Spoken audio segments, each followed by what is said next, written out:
Welcome, everyone. We are going to continue with the February 2024 Florida Bar Crash Course. And we had a tough weekend working on Florida Civil Procedure. And this weekend, we're going to work, or this week, we're going to work on Florida Criminal Procedure and Florida Evidence. And then we're going to have a workshop. So I'm going to start by sharing my screen.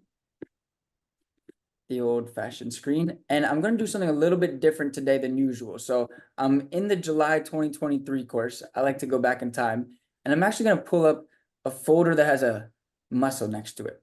And he's been working out. I've seen it on his Instagram, so the muscle is for good reason. This is my friend and former student who scored 156 on the exam.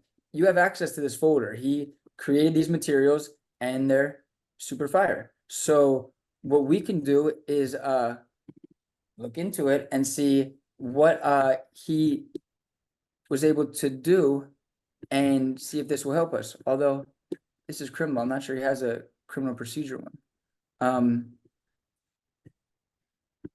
Oh yeah, he does. Okay. I was like, I might have just fooled myself. All right, so let's take a look at my man Joel, and there will be no Joel Slater in this room. That's my guy. So let's start from the top. And again, criminal procedure, a lot like civil procedure, not the world's most riveting subject, but I did show everyone that if you go into our folder and you look at the complete lecture series and you go to Florida and you go to Florida multiple choice, you can watch videos from procedure and evidence, including Florida Crim Pro by Will, and he's really friendly and nice, and that could be helpful. I'm going to do my best, but it might not be the most riveting section, but let's do a thorough job. So let's begin at the top. The Florida Supreme Court. So what can the Florida Supreme Court hear? What does it hear? Capital cases, constitutional questions, bond validations, they test that for some reason, public utility questions, writ of jurisdictions, and advisory opinions. Key, right? Florida does have advisory opinions, whereas federal law, we do not have advisory opinions.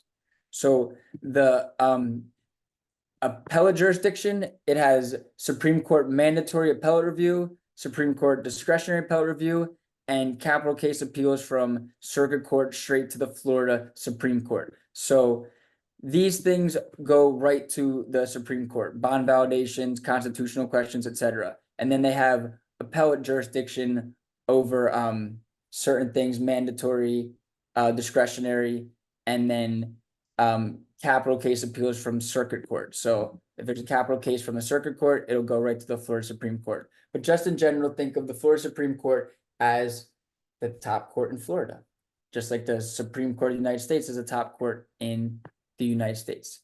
So how is the court system set up in Florida? We have the circuit court system and the county court system. So circuit courts are trial courts, and that's appellate courts for criminal cases in county. All prosecution in circuit court must be charged by indictment or information. So you can see there's a lot of ways to charge people. You can do it by information, indictment, affidavit, docket entry, notice to appear for misdemeanors, etc. But that's in county court. If it's going to be a pretty significant crime, you have to bring it through indictment or information.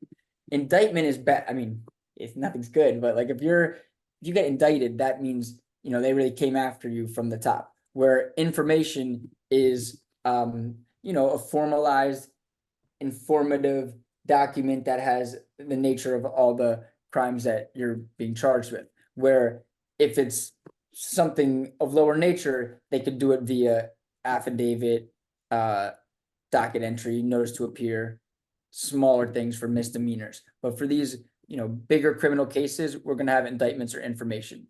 And then all actions not cognizable by county courts. So bigger things, felonies and all felonies accompanying misdemeanors, juvenile claims, real estate and tax assessments, and writs. That's why we said the writ of ejectment. If it's a writ of ejectment between landlord and tenant, it actually does go up to circuit court. We said that during our Jeopardy game before class. Suzanne won all the money. She was able to buy Ibis chess club tokens. So county court, we have lower than circuit court, and this is for misdemeanors, municipal ordinances, even if punishable by incarceration, first appearances, and then property possession rights. And these can be brought, by easier manners, information, indictment, affidavit, docket entry, notice to appear, etc. So big picture, and trust me, you're gonna be inundated with assignments this week, similar to last weekend, but Crim, Pro, and evidence this week. This will be reinforced. So today's session is fundamentals, and fundamentally speaking, Supreme Court is at the top, then the circuit court, then the county court, and then small claims courts. Small claims courts in Florida is for well, it wouldn't be small claims courts for criminal law. That would be civil. So it's going to be Florida Supreme Court, circuit court, and then county courts. Okay, so for criminal law, we have rights of the defendant, and the defendant needs to be afforded these rights, or that's a violation of his constitutional rights. So let's take a look into what some of these rights are. So presence of the defendant, I mean, the defendant has a right to be present, a right to be there and see what's going on. So first appearance, and this could be either physically or by electronic audiovisual device. Arraignment, unless a written not guilty plea has been filed. Pretrial conferences, unless waived. The beginning of trial and jury selection, and all proceedings in front of the jury, evidentiary proceedings outside the jury, viewings by the jury, renditions of the verdict, and sentencing. So the defendant has a lot of liberty, not liberty, but the defendant is afforded the right to be present at a lot of different stages of the prosecution. We talked about arraignment. That's where they're informed of the charges against them. The first appearances, and they first appear. A lot of times they'll combine these, a first appearance and arraignment. Pre-trial conferences, we know what that is, when you're discussing the game plan. And then beginning of trial and jury selection. If you've ever been called to jury duty, I have. And the guy was there, and he had this device in his ear that translated from English to Spanish in real time. And I thought that was the coolest thing. I was like, I wish I had that in Miami. Like, that'd be so awesome. I would hear a lot more. I would know a lot more of what's being said around me. But that's neither here nor there. So anyway, however, if the defendant voluntarily leaves at any time, the trial may continue and a disruptive defendant may be removed, right? He has these rights, but if he leaves on his own accord, the show must go on. D, charged with a misdemeanor, may seek not to appear at any proceeding. May seek leave not to appear at any proceeding. Okay, so if the defendant is charged with a misdemeanor, they may seek a leave not to appear at any proceeding, meaning that he can seek he could try to not be held to show up at any stage of the proceeding. So big takeaways, Florida Supreme Court is the highest, and it's going to hear these big questions, capital cases, constitutional cases, bond validations. We do allow advisory opinions in Florida. Circuit courts are for like felonies, juvenile claims, writs, real estate and tax assessments. County courts are for misdemeanors, municipal ordinances, first appearance, and property rights. The defendant has the right to be present at first appearance, arraignment, pretrial conferences, beginning of trial and jury selection, and if he voluntarily leaves at any time, the show goes on. Okay, let's go through these processes. Just give me 1 second.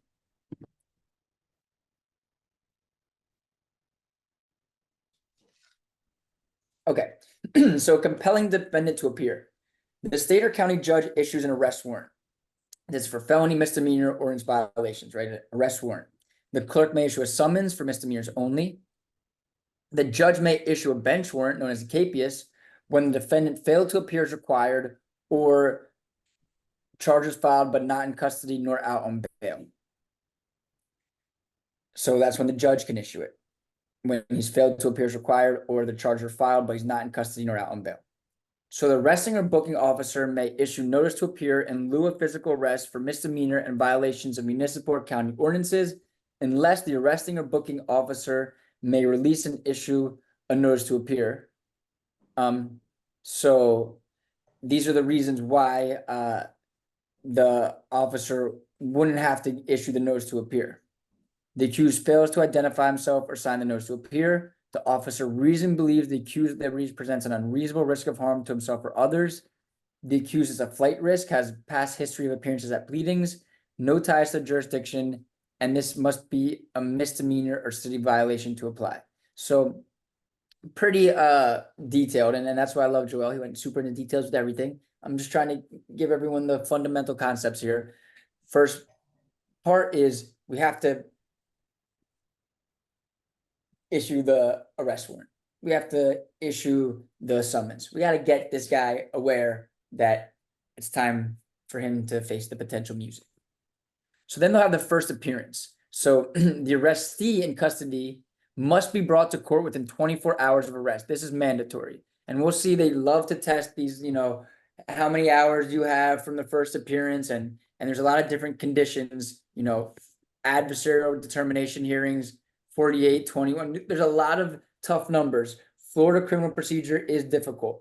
And I really encourage people to try and dig into the details. But we'll do the best we can today.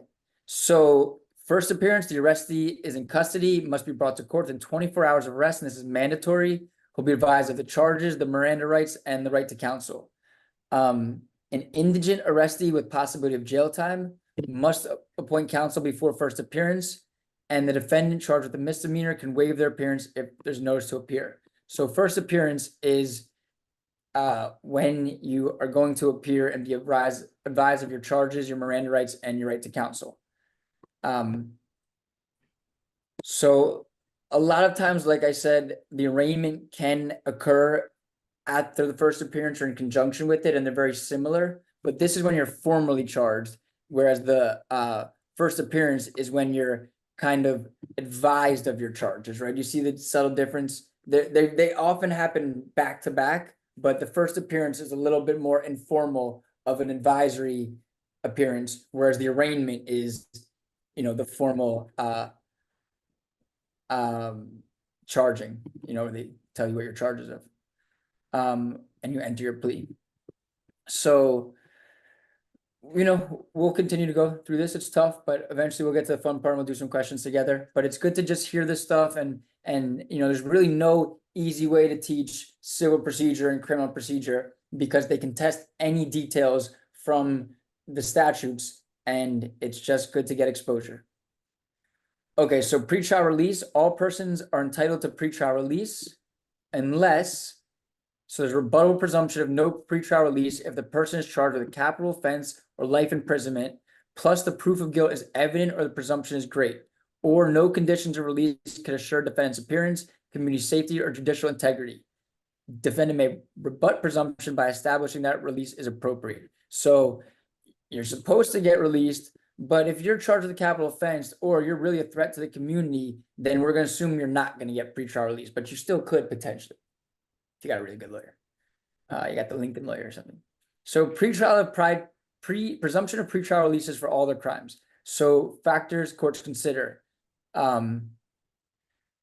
Nature and circumstances, weight of evidence, danger to community, community ties, mental state, and criminal history. I was wondering what he was up to here, but this is a good mnemonic. Now watch defendant commit more crimes.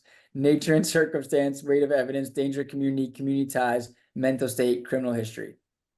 Again, different strokes for different folks. Joel, that's my dog. He got a 156. I really challenged him. He showed up to all my classes. He was like Suzanne today in Jeopardy, always sharpest, always camera on, participating. And then we did, sessions together once a week. Man, he got a 156, knocked it out of the park.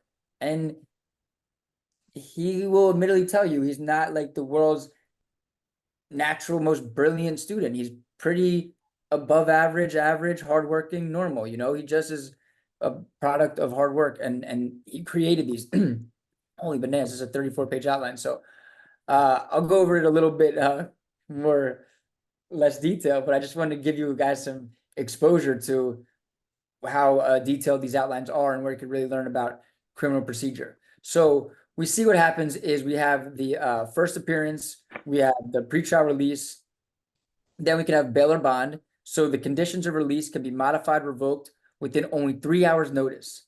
Defendants have to be good if released on bail. That's basically what bail or bond is. You can be released and you gotta be good. So out on bail, conditions of release. These are some important pieces about bail and bond. A pretrial detention. So if denied pretrial release, like you weren't allowed pretrial release, it was denied, then you'll be detained. And you could have a writ of habeas corpus, which is a civil action petition, which can be used by the arrestee to appeal the denial and challenge conditions imposed on release. Trial court fixes bail and refuses to reduce bail before trial, like if these conditions occur. So that's a potential option if you're denied pretrial release. And detention is granted if the state filed a motion at first appearance or 3 days after hearing, previously violated condition, human trafficking, violent felony, or DUI manslaughter, and you're under state supervision already at the time of the arrest. So I hope this is a good warning to everyone out there. Don't be out committing crimes. Once you get into the system, it's pretty hard to get out, and kind of sucks. All right, so preliminary hearing, whether probable cause exists in felony cases to keep a defendant in custody. That's what they'll do at the preliminary hearing. What's the purpose of a preliminary hearing? To determine whether probable cause exists to keep them in custody. There's a non-adversarial and an adversarial determination. I can't stress how difficult this material is. And there's no real way to get through it, but to get through it, you just want to hear it, get exposed to it, do questions on it, try to visualize it, understand it. But this is the process, and it's a really good outline. So see what we got cooked up here. So at the non-adversarial preliminary hearing, it's held when the defendant in custody and no arrest warrant was issued when arrested, or not in custody, but liberty is significantly restrained. That's different from an adversarial determination where the felony detained was in custody and he's not formally charged within 21 days of arrest. So a non-adversarial determination is when they're in custody and no arrest warrant was issued when arrested, or they're not in custody but liberty is significantly restrained, like I don't know, maybe a ankle monitor or something. So defendant in custody, the probable cause determination must occur within 48 hours of arrest. The judge may grant 2 24-hour extensions. They love testing this one.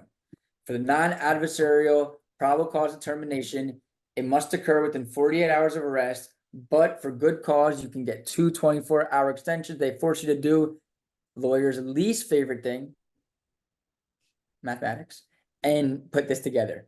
So it's actually 96 hours, right? Potentially, because it's 48. I had to think about that. It could be 48 plus 48, right? Because it could be 2 24-hour extensions, right? So what's the longest that they could be held? Potentially 96 hours if they get the 48-hour, stay, and then the judge grants 2 24-hour extensions if they're in custody. If they're not in custody, right? So they're out, or they're on pretrial release, right? Remember we talked about pretrial release. Then the defendant can file within 21 days. The judge has 7 days to determine probable cause. If no hearing is held or no probable cause is found, the defendant is released. The case is not dismissed if defendant is released from custody for lack of probable cause or time not complied with.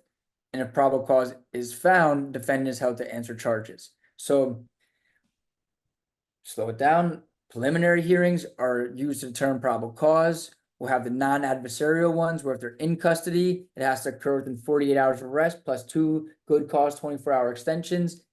And if they're not in custody, then the defendant can file within 21 days for release, and then the judge has 7 days to determine. And if no hearing is held or no probable cause is found, they're released. But it doesn't mean that the case is dismissed for lack of probable cause, time not complied with. And if probable cause is found, then they'll be held to answer the charges. That takes us to the adversarial determination. So a felony defendant detained / in custody, not formally charged within 21 days of arrest, has a right to a hearing and release if no probable cause, unless information or indictment is filed.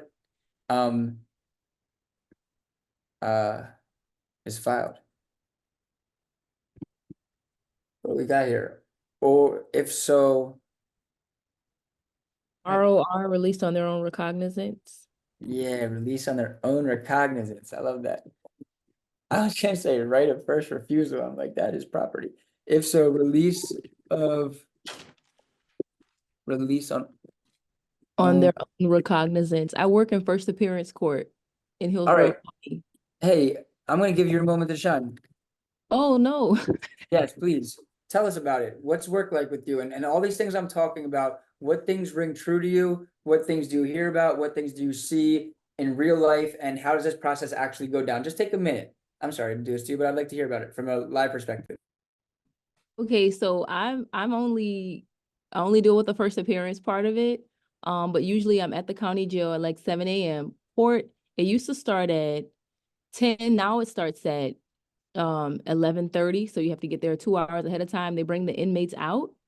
And then we collect bond factors from the inmates. And so basically the bond factors are then read to the judge to basically say why they should be let out or should receive a bond. Usually they only get released on their own recognizance if an element of the crime isn't met in the police report or in the CRA. Um, and then after first appearance court, that's when they would have their arraignment. And by that time, they're appointed to a public defender. And then they also fill out applications that are filed with the clerk of court to get the public defender assigned to them. Some people don't get bonds because of certain charges that they have, or if they're a flight risk, a threat to the community or themselves.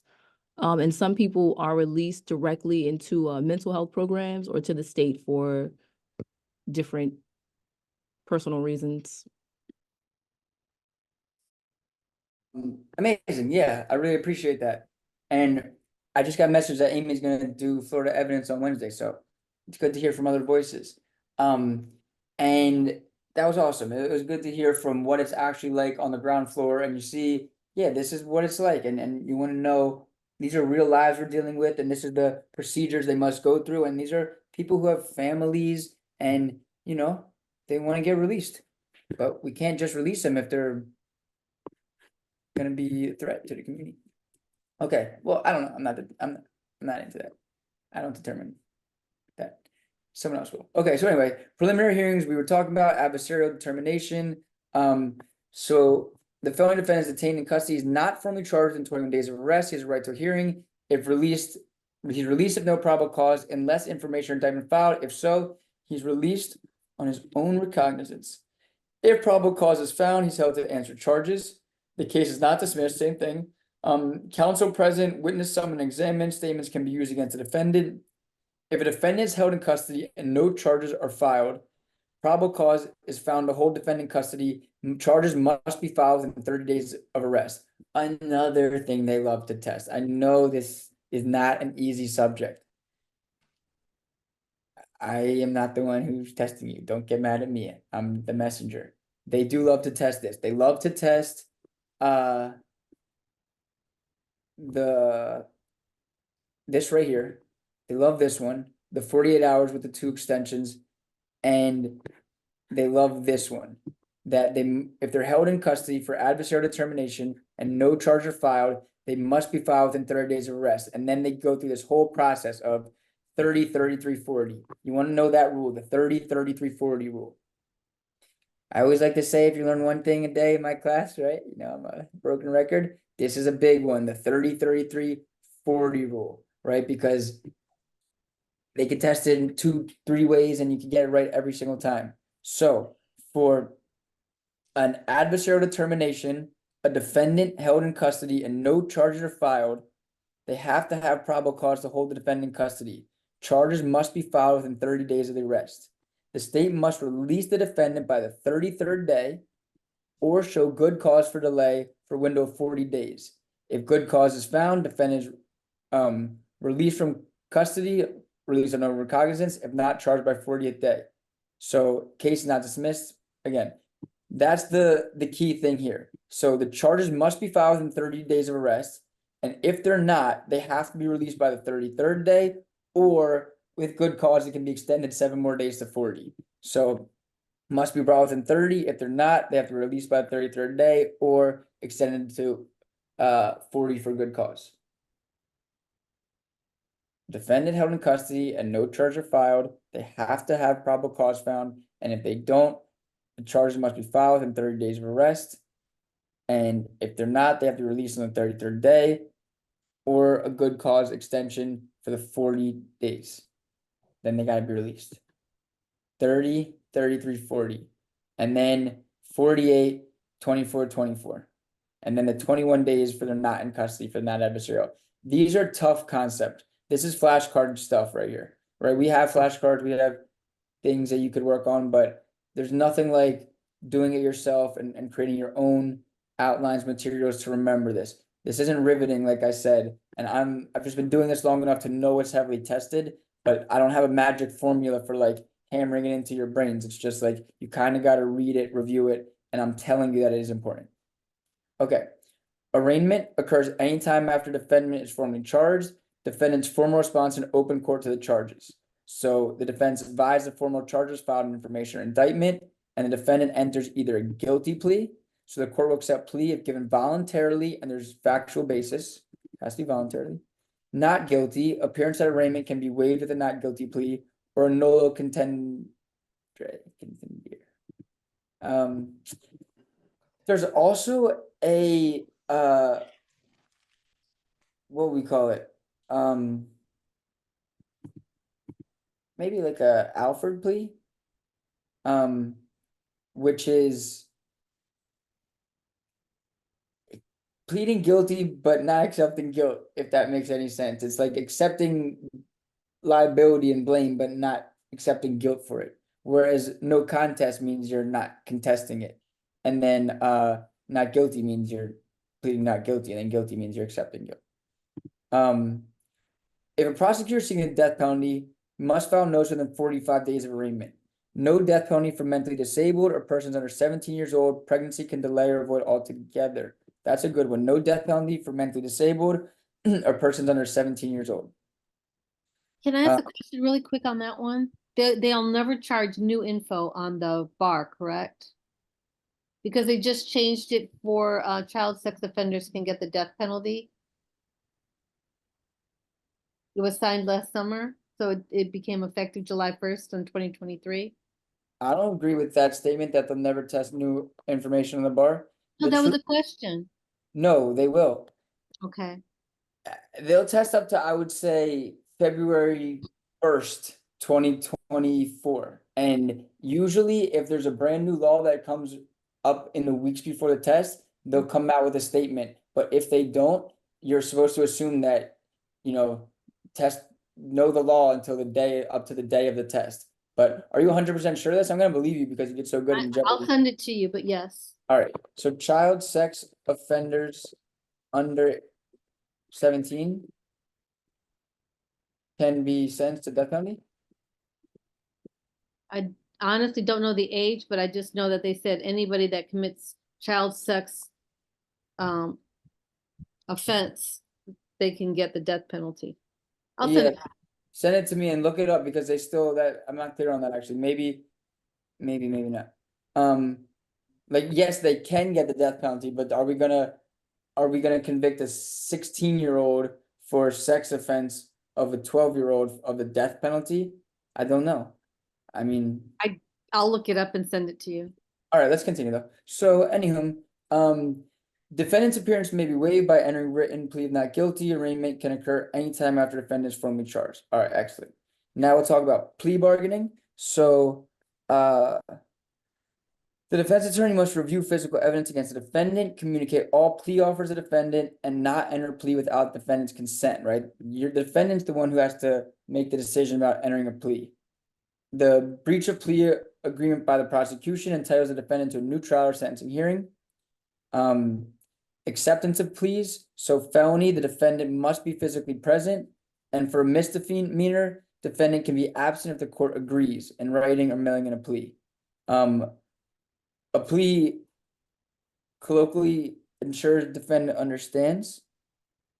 So you have, right, it ensures by plea that you have a right to counsel, you have a right to confront witnesses, pleading guilty or nolo contendere, waives appeals and waives trial, unless plea contains express reservation of right to appeal.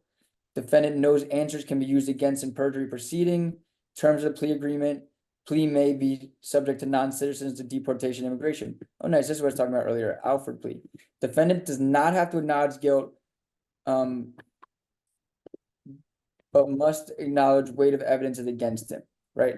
That's what your boy Gunna did in the Young Thug trial. Withdrawal of guilty plea. Anytime before sentencing, court may permit, must allow if good cause is shown. So it's within this court's discretion unless good cause is shown for withdrawal of guilty plea. They must also set aside judgment if required.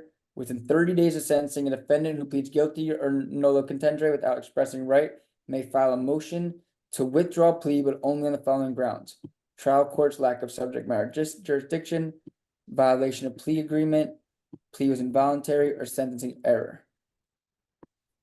Really good. All right, we made it through Florida pretrial procedures. I think that's the most boring stuff of all when it comes to criminal procedure, if that's good. So just wanted to let you all know that. Okay, so pretrial motions. I mean, we can go through this stuff a little bit quicker. We have motions to dismiss, very similar to civil procedure. These are state's response to motion to dismiss is traverse or demur. Traverse is you can test defendant's facts as incomplete or false, and these are the state's response, because remember, it's criminal, it's the state, not like plaintiff defendant. And a demur, even if defendant's facts are true, there's still a prima facie case. So this is a response to motions to dismiss. Motions to suppress, that's the correct motion for a search and seizure that's unconstitutional or something of that nature. So based on constitutional violations, usually the 4th and 5th, and must be an unreasonable government search and seizure. So may only be served before trial unless good cause is shown. Florida motion to suppress evidence, property legally seized without warrant, seized property not described in the warrant, no probable cause for grounds on which warrant was issued, the warrant was insufficient or legally executed. Andrew, That's my name. I have a question. I just want to make sure I understand what does it mean when something is prima facie case? On its face, it just means like it just really appears like prima facie evidence of robbery is a dude walking out of a bank with a bag full of money. It just on its face seems like there's still a case. Like even if what you're saying are true in your motion to dismiss, we still have a good case, right? Okay. Yeah, Yeah. like it's still there. Yeah, good question. No, for sure. Okay, so motion to suppress statements, the court may suppress on its own motion. Motion by defendant must identify with particularity and a statement sought to be suppressed and the reason of its suppression. Okay, motion to take depo to perpetuate testimony allows recording of a deposition where witness may not be able to attend trial or hearing, must be filed at least 10 days before trial. So we have some really great dates and outlines materials for you where everything is neatly organized, and I'll probably switch to that in just a few minutes to show you, but Civ Pro and Crim Pro are very much about memorization of dates. For better or for worse, that's a true fact. I would go through our materials and make flashcards and get comfortable with a lot of dates. Motion to change venue. Criminal case must be tried in the county where the offense committed. It must file at least 10 days before trial. Includes affidavit of movement and 2+ persons, certificate by movement's counsel that motion was made in good faith. So demand for a speedy trial. And he's telling us to look at the second half of his outline. Oh, that's why his outline is so long, because he did it in 2 parts, because he's maniacal. So the demand for speedy trial, this one comes up a lot. Remember the 90 days, the 170 days? Let's go over this one. Really good outline. Obviously, Joel, you're the man. So demand for speedy trial. Demand for speedy trial is made after formal charges are filed. The defendant must be tried within 50 days of filing demand. Constitutes a pleading that accuses available for trial within 5 days. Applies for felonies, misdemeanors, retrial, or felonies and misdemeanors. So this is a demand for speedy trial when it's got to be made.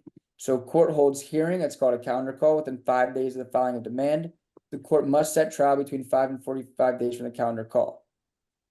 If the defendant is not tried within 50 days, this question is asked all the time. If the defendant is not tried within 50 days, what must they file? A notice of expiration of speedy trial. The court must then hold a hearing within 5 days to determine if state has good faith excuse for delay, also called a motion for discharge. If no valid excuse for delay, trial commences within 10 days of the hearing, max 15 days from notice of expiration, and the trial is not convinced, the case is dismissed with prejudice, right? If they didn't bring them to trial, that means double jeopardy. If valid excuse for delay is offered by prosecution, the trial must be set within 90 days. So that's if there's a demand for speedy trial, it has to be made within 50 days of filing. If there's no demand for speedy trial, these are your rights, and they love testing this. Misdemeanor, your right to be tried within 90 days of arrest, and the felony, right to be tried within 75 days of arrest, or the rule of thumb, 6 months is 180 days. If arrested for misdemeanor, later charged with felony, use speedy trial deadline for felony, 175 days. So that happens a lot. Like Tommy is charged with a misdemeanor and a felony. Does he get 90 days or 175? You'll always ratchet up to the longer sentencing time. So again, if you have a right to speedy trial and this time has elapsed, the 90 or 175 days runs, the court must hold hearing within 5 days to determine if state has good faith excuse for delay. So it's kind of the same, right? Notice of expiration of speedy trial, then they have the hearing within 5 days. That's 50 days. For here, if there's no demand made, they have 90 or 175 days, depending if it's misdemeanor or felony, and then they have 5 days to make the demand. If no valid excuse, trial commences within 10 days of the hearing. If the trial does not commence, the case is dismissed with prejudice. These 15 days are called recapture. Good word. Defendant is then discharged from the crime. If defendant is outside Florida jurisdiction, statute of limitation does not start running until defendant returns and notice of the returns filed with the prosecutor. Speedy trial doesn't apply to those outside of Florida. I'm not sure if I can see over here what this is, but whatever. So we can have voluntary dismissal, involuntary dismissal, failure to prosecute, motion to strike sham pleadings, JMOL, motion for judgment on the pleadings, failure to state a cause of action, motion for summary judgment. I mean, very similar to civil procedure claims. And then motion to disqualify a judge. They do like to test this a lot too. The claim must be in writing, specifically allege the facts and reasons, be sworn by the party under oath affidavit and a statement of good faith showing that the judge is, and these are the reasons, prejudice for or against a party, related to a defendant within third degree, related to an attorney to the third degree, the judgment is a material witness in the case, the motion must, so those are the key factors, sorry. Prejudice for or against a party, related to defendant within third degree, related to an attorney within third degree, judge is a material witness in the case. Motion must not exceed 10 days after discovery. If motion legally sufficient, first judge disqualifies himself automatically. A judge must recuse himself when related, either by blood or by marriage, to the third degree, to a person who is interested in the result of the action. Relation to witness to any degree does not require a judge to remove himself, be ordered to remove by motion. To a witness, right? It's an interested party. Just a witness doesn't require him, but they may recuse themselves, but not must. Just kind of some defenses. We have the alibi defense, competency, they're incompetent, insane defense, mental health defense. Just kind of trying to see what else is on here. Discovery tools, depots. So trial orders, jurors, this is a good one. It's generally the same as civil. So, and again, some of these things I skipped over, you got to go back over this yourself. I'm just trying to highlight how thorough of a document this is and go over some of the main points. So for non-capital crimes, 6 jurors. For capital crimes, 12 jurors. So the voir dire selection must be 18, U.S. citizen, Florida resident. The defendant has a right to list of prospective jurors' names, addresses, and questionnaire responses. People hate that fact that you have a right to their names and addresses. Just come learn, accept that your address isn't as private as you think it is. You got to go off the grid if you really want that. Challenges for cause can be made, for any prejudice rules are not met, prejudice beyond ability to render impartial verdict. Moving parties must state the grounds for challenge basis, should be made before sworn in, but judge may allow for it after, but before evidence is presented. So the peremptory challenges, these come up a lot. A lot of stuff comes up a lot. Each side gets a limited amount of peremptory challenges, and you can do peremptory challenges for anything but race, nationality, or gender. So capital crime or like felonies, you get 10 challenges. Other felonies, 6 challenges. Misdemeanor, 3 challenges. And then jointly tried defendants. Each gets the regular number and the state gets the sum of all defendants. So if there's 3 defendants, you know, and it's felonies, they'll get 18 challenges. Single defendant and multiple charges gets the amount of challenges for the highest charge, right? We always try to ratchet it up when there's multiple charges, whether it's the speedy trial or it's the number of peremptory challenges, you get what's the highest charge. So alternate jurors, each side gets 1 additional challenge for each alternate juror, max 2. Only peremptory challenges against alternates. Waiver jury altogether requires that the judge acts as fact finder. Defendant must waive in writing. Both parties must consent. And a waiver of full jury requirement, the waiver must be knowing, intelligent, and voluntarily. It does not need to be in writing and does not need to consent. The plaintiff does not need consent. So no social media during deliberations. I should know that. Appeal during trial, defendant must object to the juror, exhaust all peremptory challenges, request additional peremptory challenges, and identify specific juror to accuse if possible. And then we could talk about probation.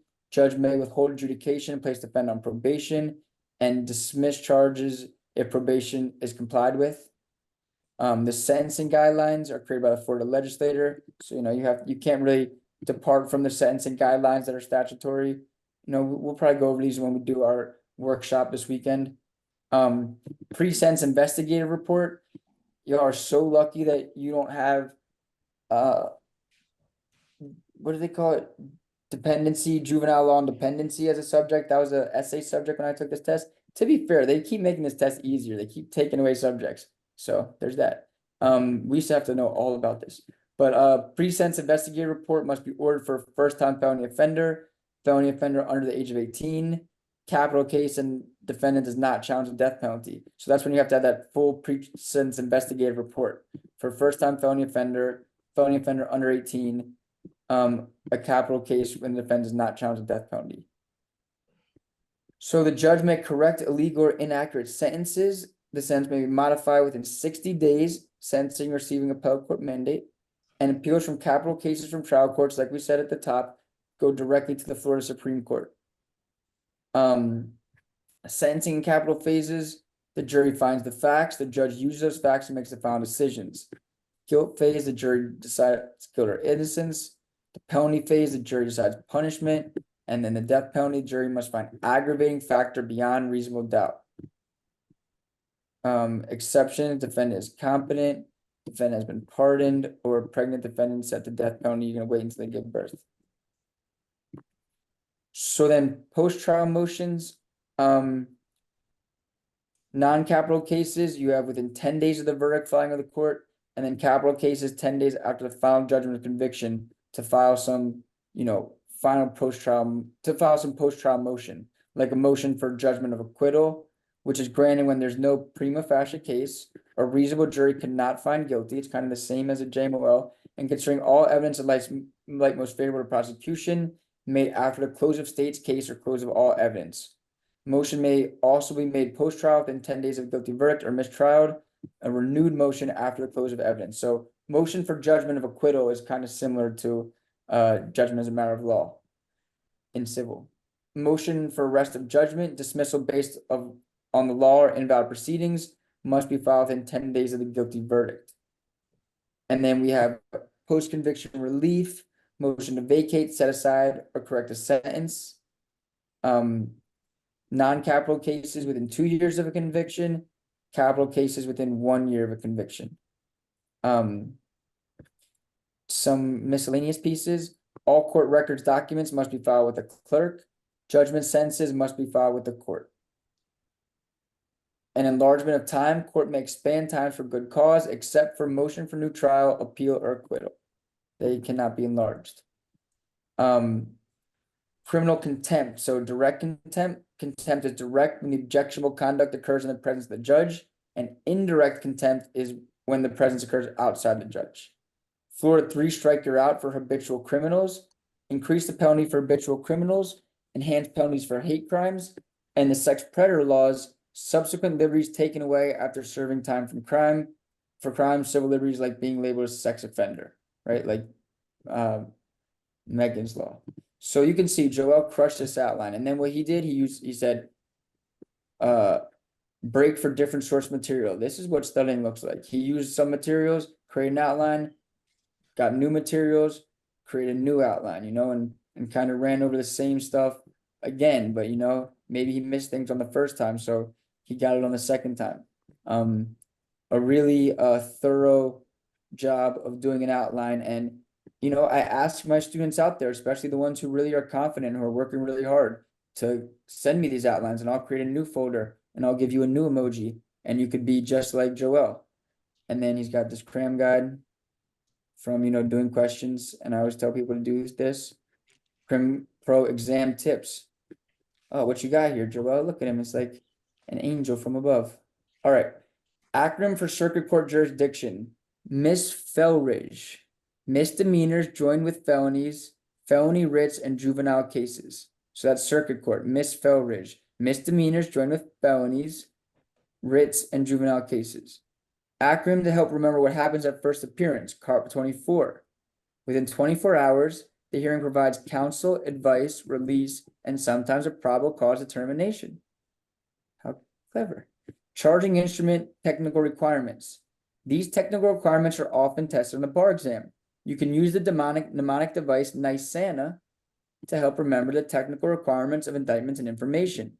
So, technical requirements of indictments and information. Name or alias of the accused plus the accused's race, gender, date of birth. Intent to defraud, which can be asserted in general terms, caption not essential. Endorsement and signature. An indictment must be signed by the foreperson of the grand jury and endorsed by the prosecutor. Signature and oath. State attorney must sign and swear to the information. Authority whose auspices the indictment or information is being filed.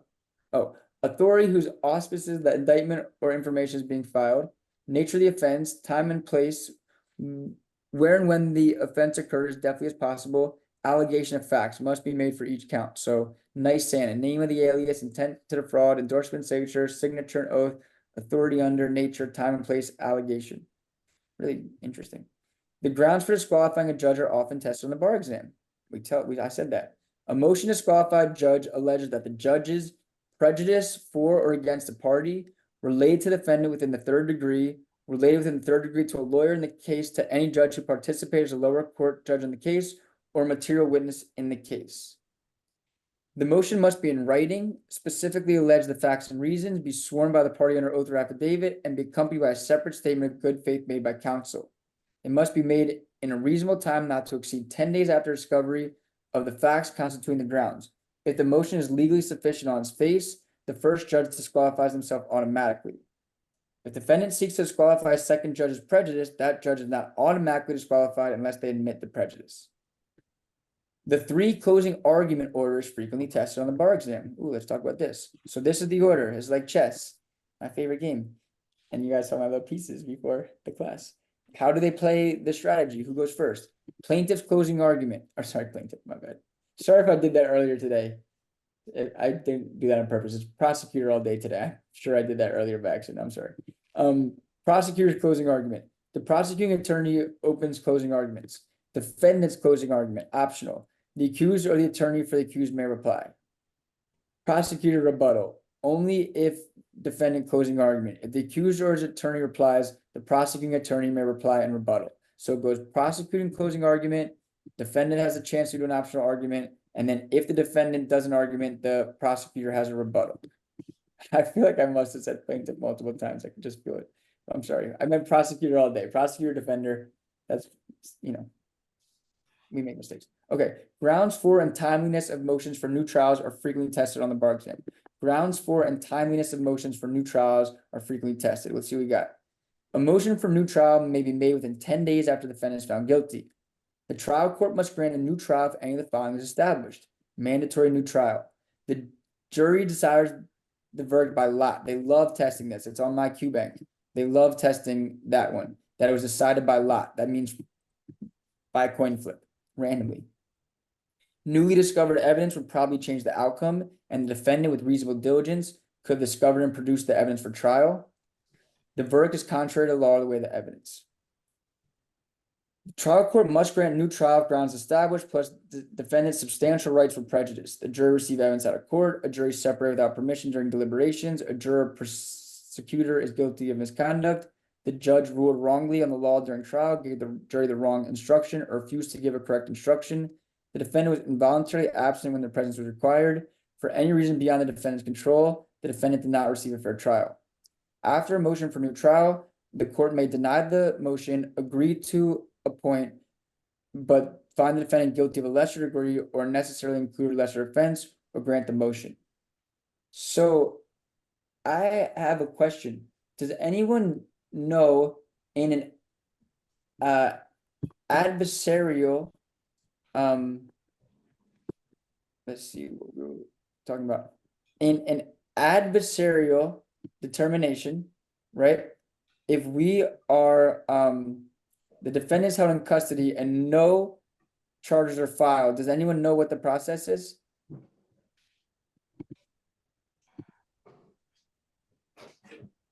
Oh shit, I gave you the answer real quick. How many days do we have if there's an adversarial probable cause hearing and no charges are filed and the defendant's held in custody? It's you have 21 days written there, otherwise they have to release them on their own recognizance. Yeah, but then what, they're held in custody and no charges are filed? Is the 30, 33, 40? Yes, exactly. They have 30 days where the charges must be filed. 33rd day, they have to be released unless we can show good cause and release them on the 40th day. That's a pretty tough one. Adversarial determination is for felony defendants who are detained in custody and not formally charged within 21 days of arrest. But the release is if they haven't been charged within 30 days, then they have to be released. This is when they have to have the adversarial determination hearing. This outline is gold. This is amazing outline. And Joel is the man, right? Like if you go through his materials, it can certainly help anyone who's taken this test. I wanted to show everyone one other thing, and then we'll do like 5 questions and call it a night. But if you look at the July crash course from before, super great materials. And we have most of these materials in the classroom, but you can also find them here. And let's say you go to Florida criminal procedure, we have dates and timing, definitions, some really cool things. So like this dates and timings, you know, first appearance, 24 hours, not an adversarial probable cause hearing, 48 hours plus 2 24 hours for good cause, preliminary hearing, 21 days, indictment, 24 hours, filing of formal charges, 30, 33, 40, withdrawal plea, anytime before sentencing, right? By the way, I'm coming to Tampa. Hopefully me and James, I'm wanting more people, but I don't think we can. Sam's anniversary, Alexis in Trinidad, Jesse's in Montana. But we're going to come and we're going to distribute like these little laminated cards, you know, the days before the test that have some important things. And like, you know, some of these dates might be on it because we want to help people. We don't want to get in any trouble, so do not take them in the testing center with you. But like, you know, for the days before while you're hanging out in the hallway. These are really great too. And these are in the classroom as well. But these were made by, it says on Reddit, but then she came to my class. Her name's Hannah. And she made these really great ones for civil procedure, criminal procedure. We have them in the classroom too. They're really colorful and helpful. So, you know, we have tons of material. I can't stress that like this subject is super hard to learn because it's like just dates and times. So is civil procedure. I'm so happy that Amy texted me and said she's dying to teach Florida evidence. I'm like, come on down, because you know it's not my favorite subject either. But let's just do a few of these questions and then we'll do a lot of stuff on Saturday at the workshop. But let's just help everyone get a little bit started with their homework. So let's see where I'm starting. All right, it's 6. So in Florida, a nolo contendere, I don't know if I'm pronouncing that right, plea is also known as which of the following? Guilty, not guilty, no contest, or Alford? D. You said what? C and Charlie. Yeah, Charlie Chapman, Charlie Brown, Mm-hmm. Charlie E. Cheese. A nolo contendere plea, also known as no contest, means that the defendant does not admit guilt, but does not contest the charges. The type of plea has the same immediate effect as a guilty plea, but it may have different implications for potential future civil proceedings related to the same incident. Nice. Which amendment to the United States Constitution guarantees the right to a speedy and public trial? 5, 4, 6, or 8? Who do we appreciate? 6. Yeah, I like 6. 6. The Sixth Amendment to the U.S. Constitution guarantees the right to a speedy and public trial. It also guarantees the right to a jury trial, the right to confront witnesses, and the right to counsel, among other protections. Under the Florida Rules of Criminal Procedure and the Florida Constitution, when is a defendant guaranteed the right to bail before trial? In every case, as long as the defendant has not previously been convicted of a violent felony and does not pose a danger to society, unless the defendant is charged with a capital offense, unless the defendant is charged with a capital or non-capital offense where proof of guilt is evident or presumption is great, unless the defendant is charged with a capital offense or an offense punishable by life imprisonment where the proof of guilt is evident or presumption is great. C. Delta. We have Charlie, we have Delta. Anyone else?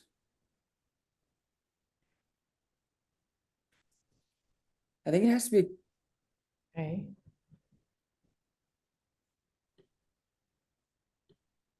I'm so sorry. We have A. Okay, we have Alpha, Charlie, Delta. Unless the defendant is charged with a capital or non-capital offense, or a capital offense or an offense punishable by life imprisonment. Yeah, I kind of like Delta. But I could be wrong. This is my favorite subject. Anyone have any ideas? I stay away from A because when they do the absolutes, like in every case, Yeah, I agree. What about between C and D, Suzanne? What are you thinking? I did D. D? All right. Delta, Delta. Unless the defendant is charged with a capital offense or an offense punishable by life imprisonment where the proof of guilt is evident and presumption is great. The Florida Constitution provides for pretrial release, commonly known as bail in most cases. However, it makes exception for cases in which a person is charged with a capital offense or an offense punishable by life imprisonment, and the proof of guilt is evident and presumption is great. Therefore, the correct answer is D. In Florida, what type of jury is responsible for determining whether there's sufficient evidence to charge a person with the crime? Trial jury, grand jury, petite jury, or coroner's jury? D. Grand jury. Yeah, I like grand jury. Was that you, Grace? Everybody. Hi. Hey, what's up, Grace? I haven't seen you. Welcome to the show. Grand jury, right? A grand jury is responsible for determining whether there's sufficient evidence to charge a person with the crime. This is different from a trial jury, which decides whether a defendant is guilty or not guilty after trial has taken place. Which of the following is a requirement for a search warrant in Florida? The warrant must be based on probable cause. The warrant must be signed by a law enforcement officer. The warrant must be requested by the defendant. The warrant must be issued within 24 hours of the arrest. A. Yeah, I like A too. A. Let's see what's going on in this chat room. Oh, wow. A, yeah, Omar saying A. It's gotta be based on probable cause, right? Yep. Yeah. Must be based on Wait, probable cause. Question really quick. When they have that, and let's say something is like really, really close, like on those Barbary questions, you would pick like the most obvious. Like if they say, you know, like it had to be signed by a magistrate, but it's signed off or something like that. You'd pick the Yeah, I can't speak on any other right. questions. Some of them might not be the best questions ever written, but maybe they are. In a Florida criminal, I mean, I'm a proponent in teaching the law, not in giving you outrageous fact patterns that are taking you down rabbit holes. Like, I just want people to know the foundational law, but you know, I do assign other questions for a reason because exposure is key. But don't get too down on yourself. Just keep working, keep learning, keep hustling, like Rick Ross said. Okay, in a Florida criminal case, what's the primary purpose of a voir dire? To determine the admissibility of evidence, to select a fair and impartial jury, to present opening statements, or establish the elements of the crime? It's B. Yeah. The primary purpose is to select a fair and impartial jury. The process involves questioning potential jurors about their backgrounds and potential biases. At a Florida criminal trial, which of the following is not a permissible challenge to a prospective juror? Cause, peremptory, race, or based on the juror's inability to understand English? C. Yeah, it can't be race. We're not doing that. Definitely not. Challenge based on race is not permissible. The U.S. Supreme Court has ruled that a violation of equal protection is striking potential jurors solely on the basis of race. In Florida, which of the following rights does a defendant have an arraignment? The right to be informed of charge against them, the right to enter a plea, the right to be represented by an attorney, or all of the above? I think it's all the above. Yeah. At an arraignment, defendant in Florida has these rights. See, I love these questions. Okay, maybe this is an easy question, but it enforces this, that you know what an arraignment is. Arraignment is where they have the right to be informed of charge against them, the right to enter a plea, and the right to be represented by an attorney. In a Florida criminal trial, which of the following motions will be appropriate to challenge the admissibility of evidence? Another great question. Motion to dismiss, motion to suppress, motion for judgment of acquittal, or motion for new trial? B. I agree. Motion to suppress, yeah. Let's suppress this. To challenge the admissibility of evidence in a Florida criminal trial, a motion to suppress would be appropriate. This motion is typically used when the defendant believes that evidence was obtained in violation of defendant's constitutional rights. Can that Uh, also be a motion in limine? Yeah, potentially. Okay. When determining whether to grant pretrial release in Florida, which of the following factors can a judge consider? The nature and circumstance of the offense, the defendant's ties to community, the defendant's criminal history, or all the above? All the above. Another good question. These are all the above. They just reinforce what's the factors. Nature and circumstances, ties to community, and their criminal history. In Florida, if no good cause is shown for an extension, what's the maximum, okay, math time, amount of time a defendant can be held without formally charged with a crime? See? If And no that's good cause is C. shown, yeah, and C, right? 48, and then good cause is shown, we can double it up, right? Potentially 24. Exactly, with 2 extensions. That's a good question. Mhm. That's so funny. Tom is defending a client in a felony criminal trial and would like to challenge 3 jurors for cause. Which of the following would be the weakest challenge? Oh, I hate this question, but I modeled it after a question, so don't hate me. Hate the modeler. A juror who confirms his absolute readiness to abide by the law, but does so in a seemingly sarcastic tone. A juror who admits they might be influenced by the fact that the defendant has chosen not to testify. A juror who voices doubts about your client's claims of self-defense. A juror who previously worked as a paralegal in a law firm specializing in criminal case. A. The answer is A, don't hate the messenger. They say this is the weakest challenge, that he still said he'd abide by the law. Just because he said in a sarcastic tone isn't a strong challenge, whereas the other ones are strong. He's influenced, he's doubtful of your claim, and he's, you know, too entrenched, intertwined, entangled. He had entanglements with August. A juror who confirms his absolute readiness to abide by the law, but does so with a seemingly sarcastic tone. The standard for a juror's dismissal for cause generally requires some form of basis or inability to fairly consider the evidence. While the defense attorney may be concerned about a juror's sarcasm, such an attitude on his own does not demonstrate clear bias or inability to follow the law and would likely be a weak basis for a challenge. Again, I think that's kind of weak, but it's whatever. We live in a weak society. On the other hand, jurors expressing a predisposition towards the defendant's silence, option B, skepticism of defense strategy, option C, potential bias due to past professional experiences, option D, more clearly illustrate possible grounds for challenge. We live in such a weak society that I feel like I have to say I'm sorry for saying that we live in a weak society, but I am sorry for saying that. Which of the following would not be an appropriate subject for the judge to inquire when considering pretrial release? The defendant's previous convictions, the defendant's employment status and history, the strength of the prosecution's case against the defendant's ties to the community. See? C. C is in cactopus, right? Mhm. Yeah, that's an old throwback. If you see my old videos, I said that accidentally one day with my student EJ, who's the NFL agent, who I now am invested in one of his players. And I said cactopus. He's like, "Did you say cactopus?" And then it's just like, from then on, C is in cactopus. Spirit animal. Yeah, I meant caterpillar, octopus, caterpillar, cactopus. The strength of prosecution's case of a defendant in determining pretrial release, a judge typically considers factors such as defense criminal history, ties to the community, employment status, and likelihood of appearing at future court dates. However, evaluating the strength of the prosecutor's case is typically not part of the pretrial determination process. The consideration is more appropriate for the trial phase, right? Not pretrial release. We're not concerned about their case. All right, let's do, what number we want? Let's do 2 more. Dos más. Ew. Let's go with D here. Yeah, let's just go out of memory and go to number 20. All right, when determining whether to grant pretrial release, a judge in Florida cannot consider which of the following factors: the nature and circumstances of the offense, the defendant's ties to community, the defendant's criminal history, the defendant's parents' criminal history. See? Let's get out of here. In Florida, once a defendant invokes their right to a speedy trial, here we go. Within how many days must the trial begin, regardless of whether the charge is a misdemeanor or felony? 50. 60 days. C, cactopus. It's 90 days where you have to charge them, but if you request a speedy trial, they have to start within 60 days. 50. I believe it's 50. Yeah, I thought it was B. I thought it was 52. 52. No, I have 50 as Oh. well. It might be I'm confusing Florida with federal. I'd have to Yeah, I thought it was 50 for speedy trial. Yeah.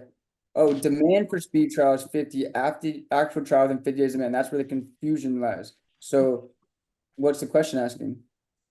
Once they invite it, how many days must a trial begin? Once they invoke it.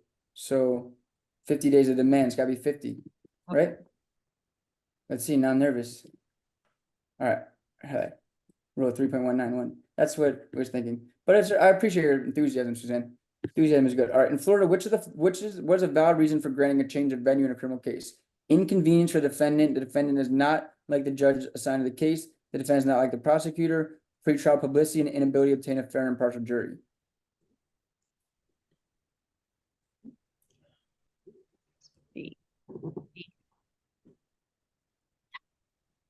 That's the question. You guys can't see the question? Oh, no, I can see it. I can see it. Oh. Sorry. You can see clearly now that the rain is gone. I And think you it's said D. that Amy contacted you about Wednesday? I have no idea what you're talking about. Let's stay focused. D is in dog, right? Excellent. Okay. 23. Oh yeah, Amy is. Yeah, Amy's teaching evidence. She's locked in. All right. 23. A defendant, last one, Michael Jordan. A defendant facing charges of embezzlement shall be provided with, oh, this question is going to bother some people, but it is the right answer. A defendant facing charges of embezzlement shall be provided with a list containing the names and addresses of all potential jurors. When can the defendant obtain this information? Upon court order, upon request and demonstration of justifiable cause, or under no circumstances? Upon D. request. Yeah, it is actually upon request. Let's go one more. 24 for Kobe. Under Florida law, what is the primary purpose of a grand jury? Great. To determine guilt or innocence, to oversee the pre-trial proceedings, to determine probable cause, or to issue a verdict. To determine probable cause, I think. Absolutely, yeah. To determine probable cause. That's primary purpose of a grand jury. Excellent. So, ladies and germs, and non-binaries, and artificially intelligently created specimens. Excellent session. Criminal procedure is very tough, but I introduced you into Joel's world. I encourage you all to go through his folder. He did a lot of the hard work for you, but I also encourage you to, model yourself after him and create outlines for yourself.